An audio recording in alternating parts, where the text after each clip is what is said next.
Yes, yes, yes, that's the Two Flake Show. What's going on? What's going on?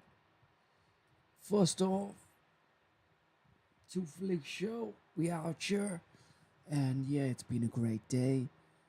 It's uh it's an amazing day.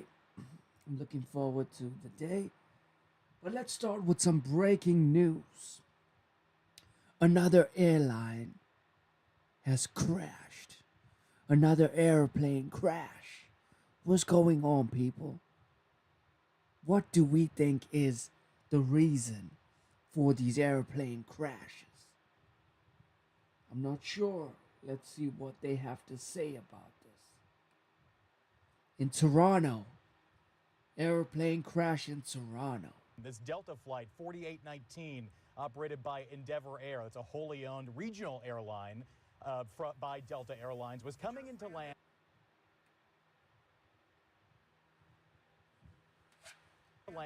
on runway 23 at Toronto Pearson International Airport. Pretty windy day there, winds gusting up to 35 knots, about 40 miles per hour, and you can see the evacuation. The plane flipped was over. successful with a capital It's S over. right The there plane on the flipped runway over. at Toronto Pearson. Folks coming out through the R1 door just behind the pilot's bulkhead there at the backside of the cockpit in the front of the first class cabin. This is And then the crazy. mid-wing exit where they were able to get out and essentially walk away from this crash. I want to show you this incredible new video taken from the evacuation inside the plane that was inverted. The floor, now the ceiling, Some breaking news. bins, We're watching the bins footage. now on the floor. And I want you to watch this now. Watch this is this, actually the first guys. time I'm seeing it too. Watch. Give everything, drop it. Come on. Don't take it down. Get that phone away. The instructions there from the flight attendant: drop it, drop everything, drop it. That is critical, especially in a evacuation like this. You want to leave everything behind and not hamper your way out of the airplane, especially because we saw scenes of this plane on fire. The black smoke was pouring out almost right away as the airport rescue and firefighting crews came up with incredible rapidity. Hats off to them for putting out what appeared to be a fire there, at least on where the right wing used to be. That is where the fuel is stored for an airplane like this CRJ 900.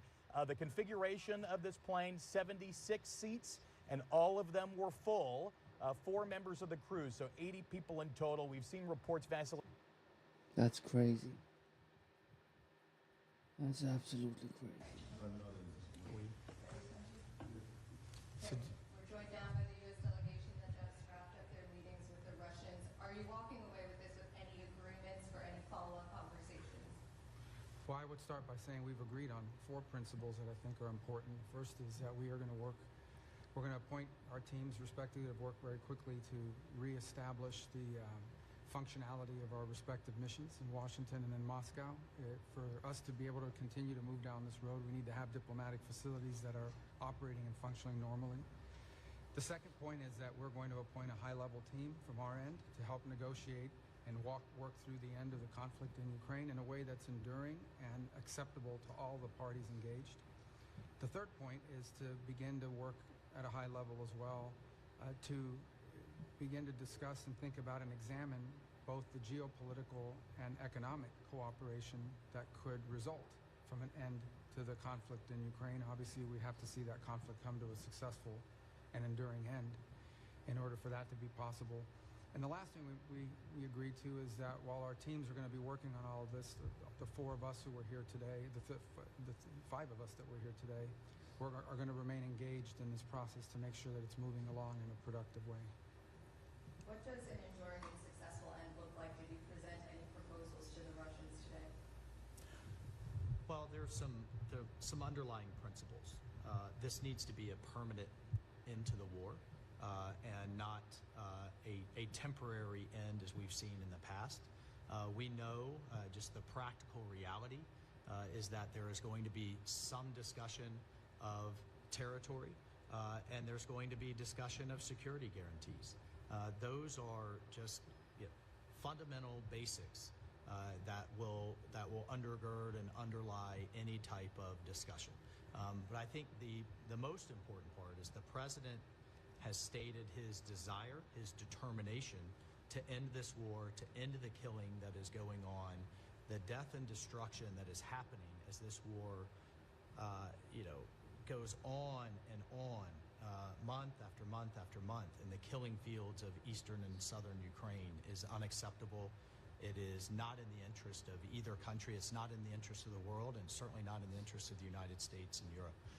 So all of those things will drive the negotiations going forward. And as you can see, the President Trump is determined to move very quickly. We just had a head of state phone call, the first in years, and here we are less than a week later at the highest level of the U.S. and Russian government, and we expect to continue to drive that pace to not only end the war, but then to unlock what could be very productive and stabilizing relationships going forward. You mentioned territory. Is it acceptable to the U.S. for Russia to retain any territory that is annexed since the beginning of the war in February 2022? Well, I think those are things that those are to be discussed, and those are things that will start and do the tough work ahead. But the important thing is that we've started that process, and what the president did not find acceptable was an endless war in Europe that was literally has turned into a meat grinder of people on both sides. So if you just think about, just in a few months, President Trump has shifted the entire global conversation from not if the war is going to end, but just how it's going to end. And only President Trump can do that. And in the Oval Office less than a week ago, both President Putin and President Zelensky both said to him, only you, President Trump, could drive this war to a conclusion. What concessions do you expect? Well, again, we're not going to pre-negotiate an end to this conflict. These are the kinds of things that have to happen through hard and difficult diplomacy in closed rooms over a period of time. What's important to understand is two things. The first is the only leader in the world who can make this happen, who can even bring people together to begin to talk about it in a serious way, is President Trump. He's the only one in the world that can do that right now. The second thing I would say is that in order for a conflict to end, everyone involved in that conflict has to be okay with it. It has to be acceptable to them. But we have to understand that it's been 3.5 years since there's been any sort of regularized contact between the United States and Russia, and in some cases between any of the participants in this conflict. What are your Russia. thoughts on So this? the goal of today's meeting Will was to Ukraine follow and up on the Russia phone call the president had a finally week ago and begin make to peace? establish those lines of communication. Really The work interesting to remains. see. Today is the first step of a Okay, now we're on to the Drake. The Drake beef. So, chart data from 2024. Best-selling artists are number 10, Sabrina Carpenter. I'm assuming that's mostly for espresso or espresso. Espresso. Yeah. Number 9, K. Dot, Kendrick Lamar. Number 8, Eminem. Number 7, The Weeknd. Number 6, Zach Bryan. Number 5, Stray Kids. Number 4, Billie Eilish.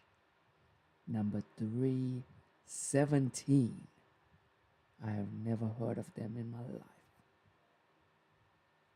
Number 2, Drake. And number 1, the obvious Taylor Swiftie. That's interesting. I'm sure every year Taylor Swift is like number 1. It's like crazy. It's absolutely crazy, but yeah.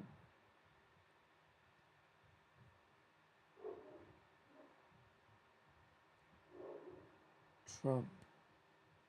Elon Musk is with what's allegedly fraud. We have to see how this plays out.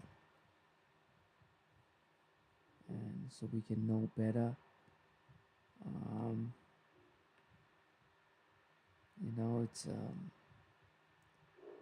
It's really interesting to see.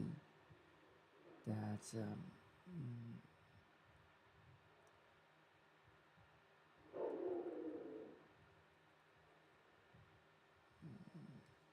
yeah, Elon Musk. Doge is really working.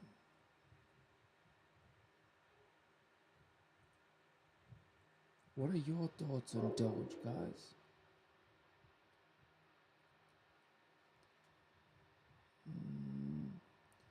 I'm just trying to see the chats. Shout out to all the people who's in the comments. Drop a comment.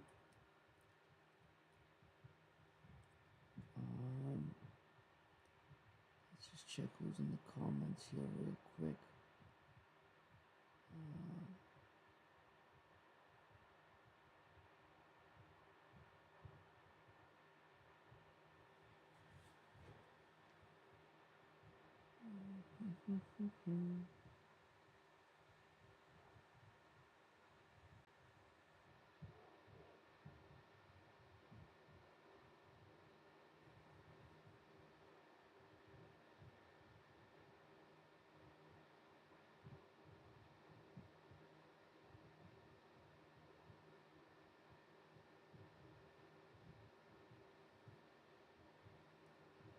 Sorry guys, I'm just trying to get in the comments. My Wi-Fi is acting up.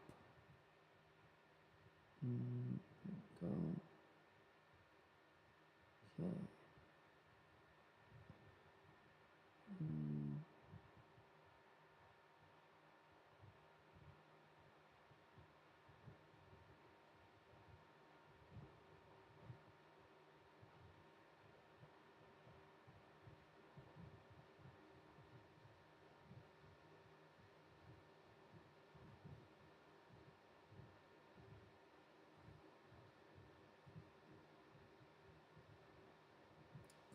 What's going on here? What's going on here?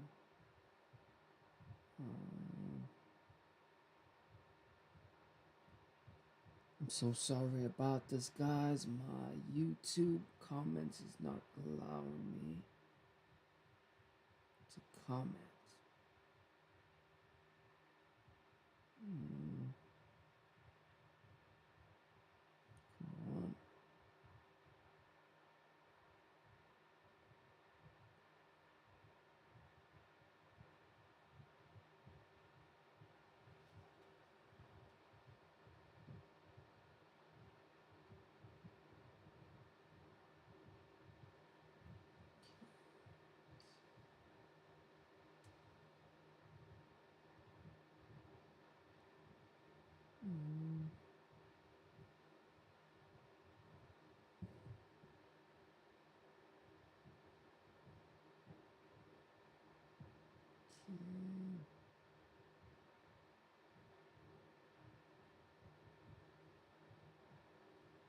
What is going on?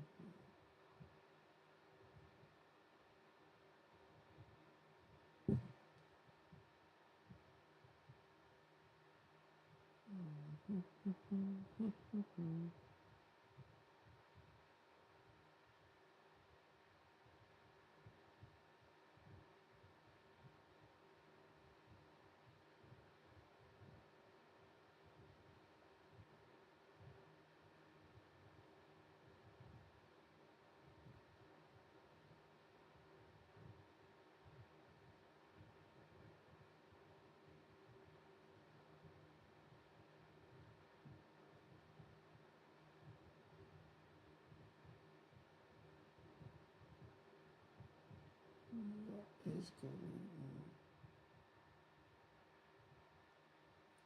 Try another way.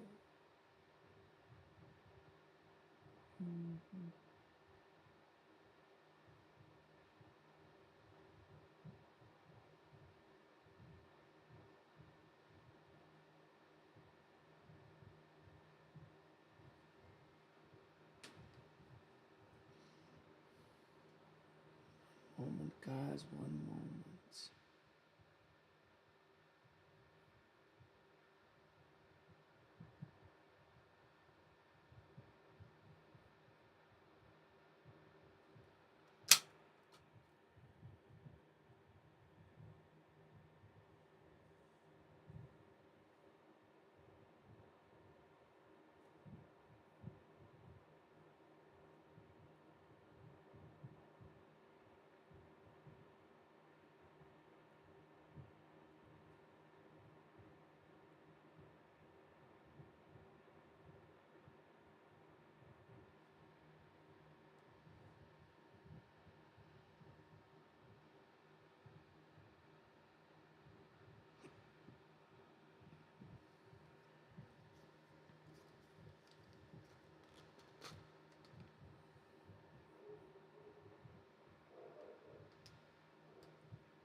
Yep.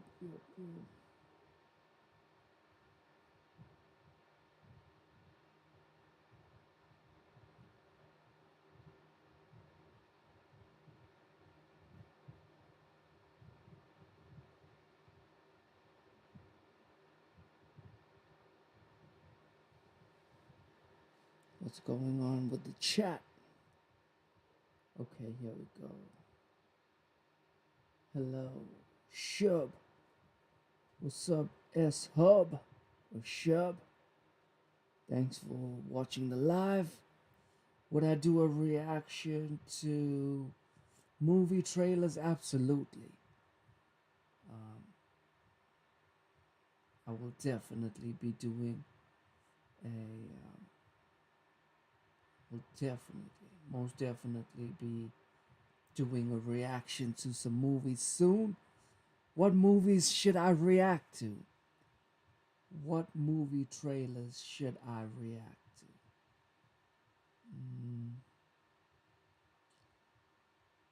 Let me know.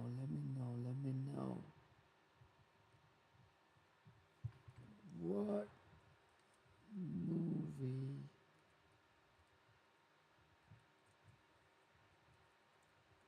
trailer